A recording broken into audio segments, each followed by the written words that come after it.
So I've got all that stuff getting shaved in there. Now keep in mind, if I was making a good sized fire, I would do this a lot more. I would fill that up a little bit more. But we're just kind of getting an idea here. Yeah, everybody get to where everyone can see. You can come around on this side too. So I'm taking that, rubbing that in there like that. Now, I'm going to take my... Is it edible? No. And one good thing to remember about this stuff is the fat wood. We don't use this to like keep a fire lit because we don't want to cook on this stuff. This stuff will produce a black smoke, and if you cook on that, it can make you sick. Now, I cook on pine quite a bit, you know, but I'm also kind of grew up living like a hillbilly, so maybe I'm just a little different.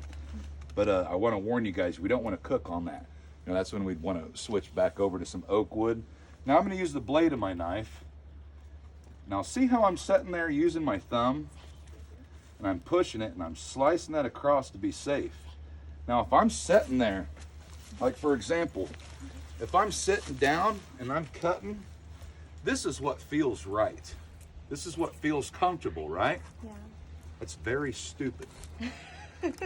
Because, sorry, but these kids need to understand. Yeah. I see kids getting into survival skills. They're going out looking for fat wood, chopping it with their hatchet. Nobody's taught them how to use the hatchet yet. Nobody's taught them how to use a knife yet. You know, and a knife is not meant for a constant drag across. It doesn't work like that. A knife is made and designed to slice. So you see when I moved that, how much deeper it got and how easier that was to cut versus trying to go like that and get nothing. Knives are meant to slice. So I want to keep that moving. Plus what that's doing is keeping the blade even, and I'm not doling up just one spot. But now if I'm sitting here like this and that blade slips, this little triangle right here, that's what I call a triangle of death. I learned that from my Dave Canterbury guy. That triangle of death, guys, because there's arteries in here.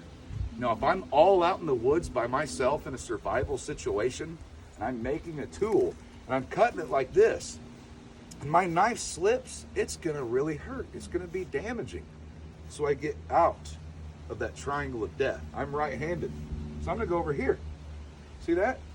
See how much easier that is? It doesn't feel quite as good because you're kind of twisted to one side, but it makes all the difference in the world. Because guess what? If my hand slips, all I'm cutting is a fart. Some air, right? Get it? Cutting air? So, I just made that up. I was pretty pleased with myself. Sorry. So, nothing's going to get hurt out here, right? Because I'm away from my body. You know, I'm keeping that in mind. And if you really pay attention to what I do, a lot of times, you'll see me cut and not even move this knife. I'll be out of that triangle of death, and you'll watch me end up moving the stick, making cuts. So I don't move that blade. I'm moving the stick. If I would do that, I think I would just like slide the stick. Right? Because why would I do that? You know, because sliding the stick means less damage of happening with sliding that. So like, let's say that there was some kind of certain move that I couldn't make over here and I kind of needed a little bit of precision. Well, I would move the stick a little bit. You know, and even that would be a dangerous position. If it doesn't feel comfortable, change your position. I could do that same move that I was doing like this. Completely safe. I'm out of my triangle of death. Because if I go like this, it's going to do nothing but cut farts or cut that ground, right? That's going to be my new line from now on. Cutting farts with Captain Planet. So I'm going to put some more in there. Now I'm not using that slicing method on this one because I've done so many lessons and I haven't sharpened my knife. It's gotten dull. So I'm actually using that serrated part, which I'm actually not a big fan of on my knives. It's a carpenter. Because it makes it to where a lot of what I use a knife for, you can only use one part of it. I would rather that knife be completely smooth. So I've got that all situated. Now, I usually grab some thinner monkey hair too, But that specific tree, it was small enough that I couldn't get my big old fingers in there. So what I'm going to do is just add a little bit of this under it.